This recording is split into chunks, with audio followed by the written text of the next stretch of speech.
Hi faves, welcome to my YouTube channel. In today's video, I'm going to be showing you how to make ASUN jollof rice. Very delicious and very yummy. Everyone is going to love it. First, you want to season your goat meat with some paprika, some bouillon cubes, and some salt. Now, you want to mix everything together to combine to ensure that all the meat is well marinated. So all the spices enters into every core part of that meat that you are marinating. Okay, if you are new to this channel, welcome to my channel. On this channel, I teach you how to cook, I simplify cooking, and I teach you how to cook amazing recipes. So you're going to love it here. So please kindly hit the subscribe button. So once the meat is well marinated, I'm going to proceed to line it on a baking tray. I'm just going to line it in a single file like this. You can tell that I grill a lot with the way my baking tray looks, right? Okay, so I'm just going to line it in a single file like this, and then I'm going to proceed to be grilling this in my air fryer oven. You can use an oven if that's what you have. You can use an open grill, which is the best, but my air fryer oven works just like an open grill.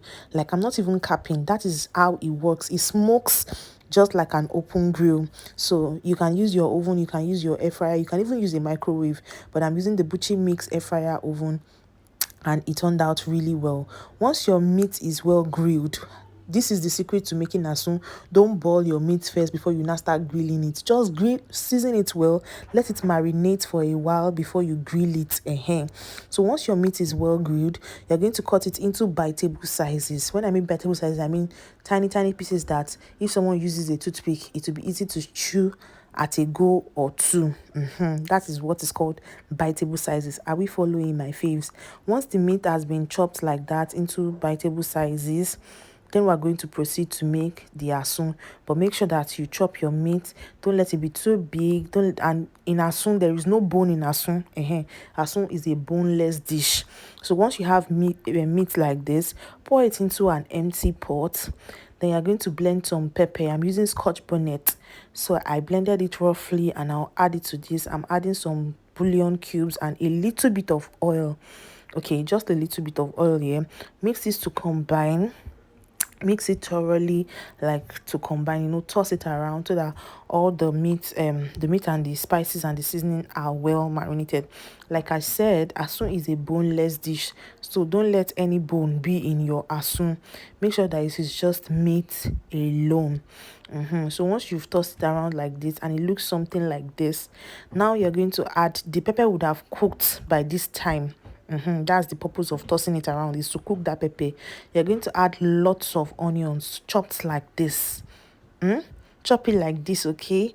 Then you're going to allow that onions to release its flavor into the meat. Asun uses a lot of onions. After, see, these onions have, they've cooked for a little bit. I can't remember that term, but they've steamed. They've steamed for a while. So once the onions have been steamed into the meat, it will release this very special flavor into that meat that more. It is so nice. Everyone is going to love it and ask for more. So once the meat has been steamed like this, then you can proceed to set aside and make your jollof rice. Now, to make our jollof rice, we're going to add some oil into a pan.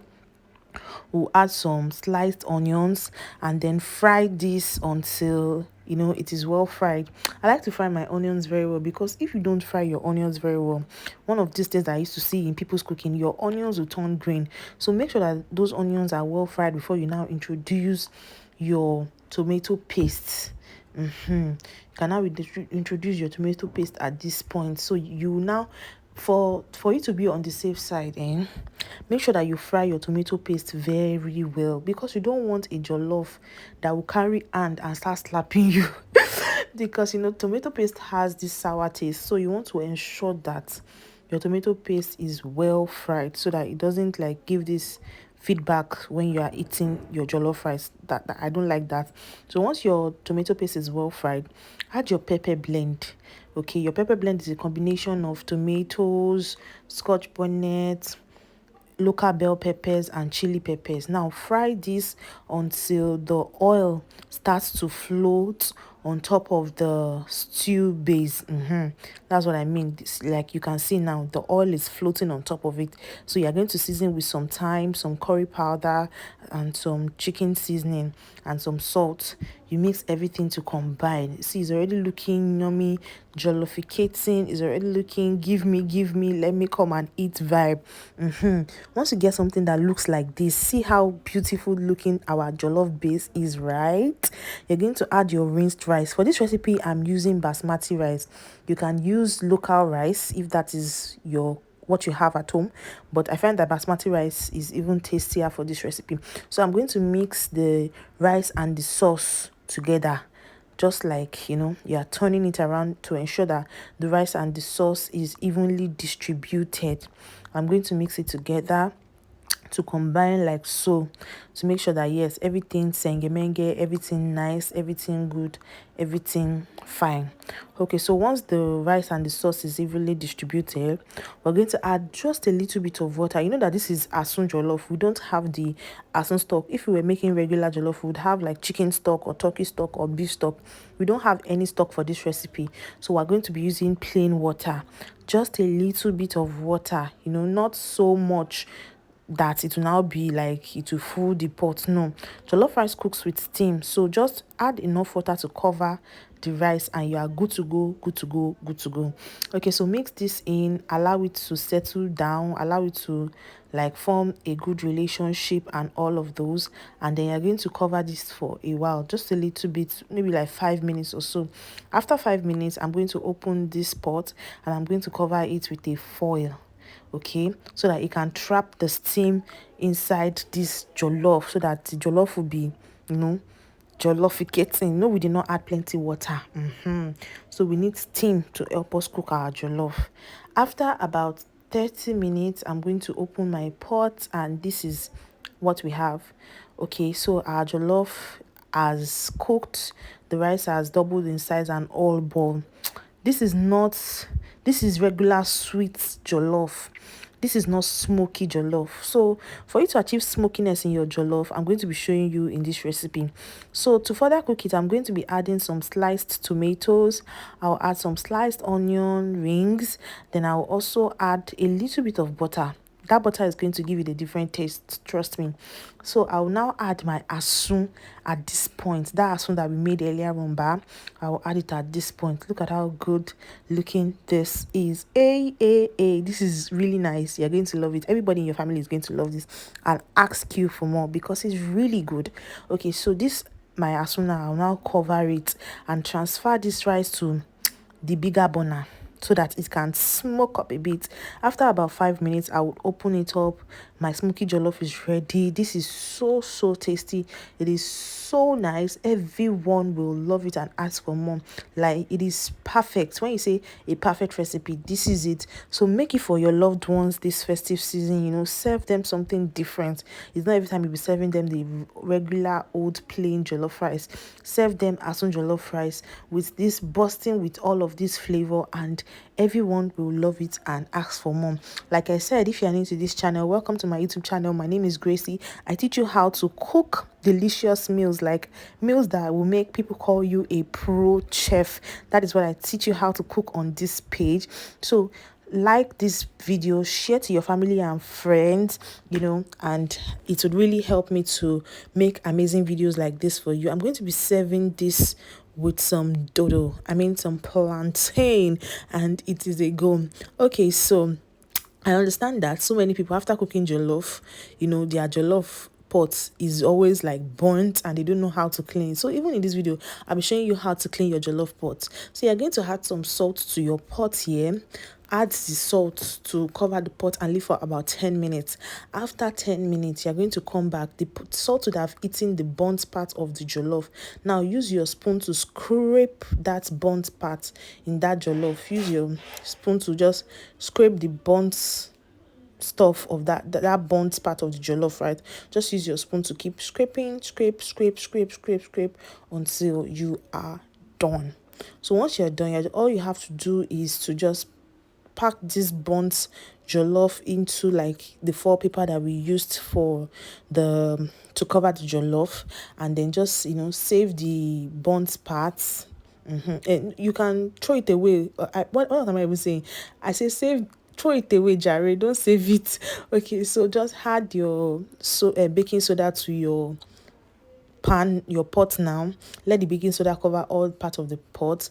Add a little bit of liquid soap to this pot, and then you're also going to add a little bit of white vinegar to it, and then just pour it around the pot like this. Then you're also going to add some water to the pot, and then you allow the water to boil down for like 3 minutes. After 3 minutes, this is what you have. Your pot is ready to be washed. Like the stains will come off very easily. You'll be shocked with how easy those things will come off. Like it is so this is the best hack for cleaning your jollof pots. Like I said, save this video, share to your family and friends, like it, and give me a kind comment. So just clean, use your sponge to just like go over your pot like this, and just, the burnt part will come off easily, instead of using iron spoon to be scratching your pot, scratching. You don't need all of those.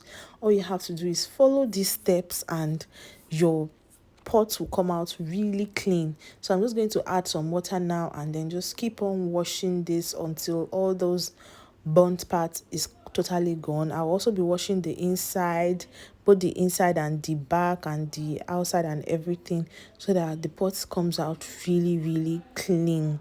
Okay, so I'm just going to add more liquid soap, I be dishwashing soap, to wash this, and it will come out really clean, like really sparkling, nicely clean. So just keep washing like this. Wash the inside, wash the outside, and your pot will come out like just like the day you bought it. So please, if you like this video and you find it helpful, if this is something that is going to be beneficent to you, let me know in the comment section. Don't just say, oh nice, this is so helpful. Tell me. I want to hear your feedback. Okay, I look forward to hearing from you, my faves. So I'm going to also wash the cover and rinse this thoroughly, and once I'm done, I'll be using like a napkin to dry this. So don't just put your pot, most people, once they wash their pot like this, bam, they'll just put the pot on, maybe they'll just put it back, they'll not clean it well and stuff like that. So don't do that. Just make sure that you wash your pot nicely and dry it. Drying your pot is very important. Okay, I'm giving it one final rinse before I proceed to dry it. I'm using a new towel. If you don't have a new towel, you can also use a clean towel for this. Make sure that you clean the back, you clean the insides, you clean everywhere really nicely, and so clean the inside. And okay, that is how you clean your pot. Now you're going to you're going to oil your pan, and then just go all over it with the oil like this, and your pot will be shiny and as new as the day you just bought it. Thank you so much for watching this video. I really appreciate your viewership. I appreciate your support. I'll see you in my next one. Bye faves, I love you.